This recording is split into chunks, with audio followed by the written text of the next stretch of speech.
Yeah, that's a park board decision, and they are having a meeting on Thursday night at 6:30 at the Lincoln Center because we also are going to try and critique a little bit with the $2 walking fee for non-residents and try and set up maybe just a general monthly rate or something like that that might be a little lower because, I mean, you do got to look at it. I mean, there's some diehards that go out there and walk every day, and if you're talking $2 a day, you're looking at $60 a month to be out there walking. And if you walk with your spouse or a friend or something, it's even more. My dad says that there's people that walk there twice a day too. Yeah. They'll walk in the morning and in the afternoon, and that really would add up. Yeah. Well, I know that the $2 fee counts for all day, so if it they come does. back again, yeah. Okay, and once again, I can't believe that the $2 fee has gotten so controversial, but it is I know because you guys are doing it for out-of-towners on the walking, but in-towners can walk for free. But it all goes back to we let everybody do this for free for 12 years, and then all of a sudden we start getting hit with things like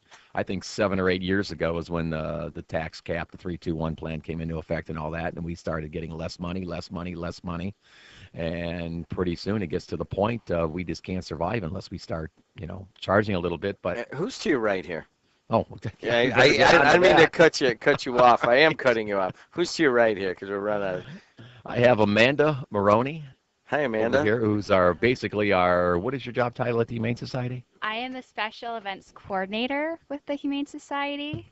So my job is planning all the events as well as fundraising. And I'm happy to be here with you guys. Amanda Maroney? Yes. And where are you from, Amanda? I'm from Lansing. You're from Lansing? Yes. And how long have you been working with dogs and cats? I actually have only been there for a couple months now. Oh, really? So you're new. Okay. I'm new along with Bernie. We're the new kids on the block. Oh, really? So it's kind of some new folks over there. And where's the Humane Society? Tell people. It's located in Munster on 45th Street.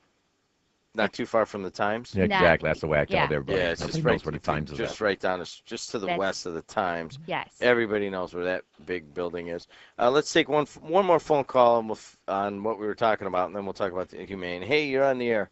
Good morning, Jim. Good morning, Bernie. Good morning. I used to play pinochle on Mondays over there at the Lincoln Center. And the person that was running it, we spent $3 that gave us a donut and a cup of coffee and let us play pinochle. That was money so they could buy cards. Now they want to charge us, someone said $2.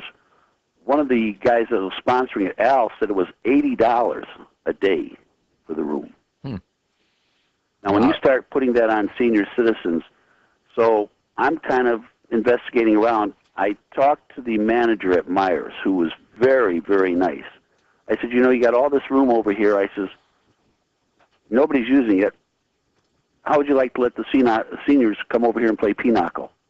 I says, they'll buy a cup of coffee. Myers will give them a cup of coffee and a donut for $1. All right. Yeah. Yeah, so Myers is very kind enough to let us play there. We just have to find somebody who wants to manage it again. Al, who was managing it on Mondays, resigned after what was going on over there. But if anybody wants to take over and managing it, Myers was gracious enough to let him play. Thanks, go guys. to the shelter. You come in and you have like an introductory area, opening area, registration, all that stuff. But you go in the back. I don't know if people realize how big that place is. I know. When I took a tour, I couldn't believe how big it was. And whenever I've been there, I think all the cages are filled. So, I mean, it's obviously It's a no-kill shelter, which is the wonderful thing about it. What does that mean? Have a full. I mean, there's no animals are euthanized there. Correct. Unless they're sick or injured, maimed or something. We had somebody bring in a cat that was hitting the road, and we tried our best to try and save it, but its jaw was broken, and it was several other things that were wrong with it, so we had to put that one down right away.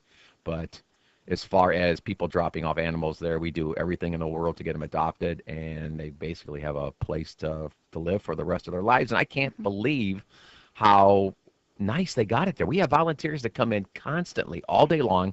These dogs are being walked 3, 4, 5 times a day. It's not like they sit in a cage all day. They get walked, and we have big pens in the back where and they could play in the back, and these huge pens and everything with great amount of area to just do whatever they want. And it's fantastic. I mean, the place is spotless. People get there they start coming in about 7:30. They don't need to start working till 8, but they're there 7:30, quarter to 8, and everything needs to be clean and spick and span by 11 o'clock when it's open to the public. And these people, I've never seen people just bust their butts so quick. I mean, to get all this done by 11 o'clock. And then after 11 o'clock, all the people that do all the cleaning, they start taking the customers around. And we have special rooms there where you could spend some time with the dog or the cat. Or, I mean, they'll even let you put them on a leash and go outside and take a walk with the dog. And they'll come along with you and answer any questions about the animals. And it's really a great, great place.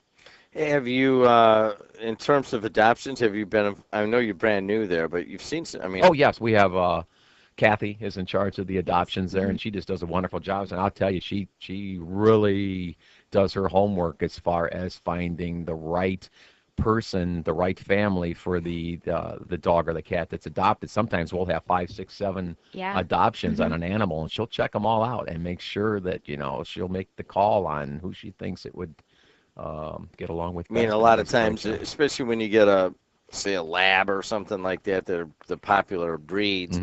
Then more than one person. In other words, it's not first come, first serve. It's no. No. I think it used to be like that.